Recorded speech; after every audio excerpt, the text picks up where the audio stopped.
ராமாயணம் பகுதி 3. தசரத மகாராஜா தன் வயது அதிகரித்து வருவதை உணர்ந்து ராமனை அரசனாக்க முடிவு செய்தார். நகரம் முழுவதும் மகிழ்ச்சி. 3 ராணிகளும் சந்தோஷம். கைகேயியும் கூட ராமனை தன் மகனாகவே நேசித்தாள். ஆனால் இந்த சந்தோஷத்தை ஒருவரால் சகிக்க முடியவில்லை. அவள்தான் மந்தரை.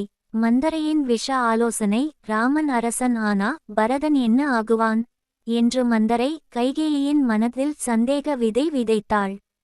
கௌசல்யா அதிகாரம் பெறுவாள், நீ மறக்கப்படுவாய் என்று விஷ வார்த்தைகள் சொன்னாள். நல்ல மனம் கொண்ட கைகேயி அந்த வார்த்தைகளால் மெதுவாக மாறினாள். 2 வரங்கள். அப்போது மந்தரை ஒரு பழைய சம்பவத்தை நினைவூட்டினாள். ஒரு காலத்தில் போர்க்களத்தில் தசரதனின் உயிரை காப்பாற்றிய கைகேயிக்கு 2 வரங்கள் அவர் கொடுக்க ஒப்புக்கொண்டிருந்தார். அந்த வரங்களை இப்போது கேட்குமாறு மந்தரை தூண்டினாள். வரங்கள் கேட்கப்பட்ட தருணம் ராமனுக்கு பட்டாபிஷேகம் பற்றி தசரதன் சொல்ல வந்தபோது கைகேயி கேட்டாள், பரதனே அரசன் ஆக வேண்டும். ராமன் 14 ஆண்டுகள் வனவாசம் செல்ல வேண்டும்.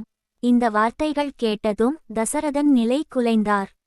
அவர் மௌனமானார். மனம் உடைந்தது. ஆனால் கொடுத்த வாக்கை மீற முடியவில்லை. ராமனின் அமைதி. ராமன் அழைக்கப்பட்டார். உண்மை அவரிடம் சொல்லப்பட்டது. ஒரு கணம் கூட அவர் கோபப்படவில்லை, துக்கப்படவில்லை. அமைதியாக கூறினார், தந்தையின் வாக்கை காப்பது என் தர்மம். அரண்மனை அதிர்ந்தது. ஆனால் ராமன் அமைதியாகவே இருந்தார். லக்ஷ்மணனின் கோபம். இந்த செய்தி கேட்டதும் லக்ஷ்மணன் கொதித்தான். இது அநியாயம் என்றான்.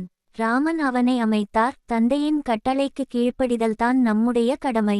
அண்ணனின் வார்த்தைகள் தம்பியின் கோபத்தை அடக்கியது. கௌசல்யாவின் ஆசீர்வாதம். ராமன் தன் தாயிடம் சென்றார். அவள் மனம் உடைந்தாலும் மகனை அணைத்து ஆசீர்வதித்தாள்.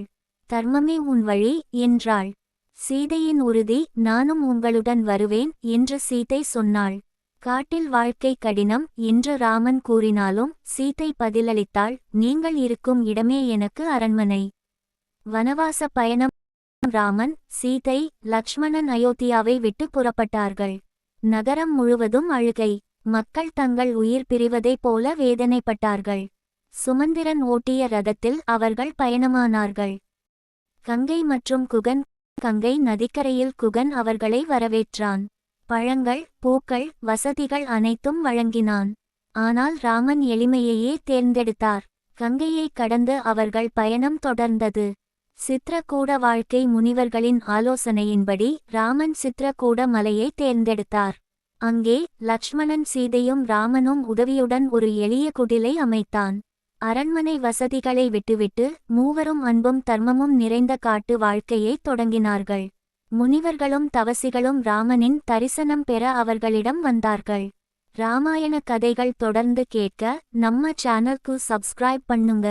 இந்த கதையை உங்க நண்பர்களோடு பகிர்ந்து தர்மத்தின் ஒளியை பரப்புங்க. கதை பிடிச்சிருந்தா லைக் பண்ணுங்க.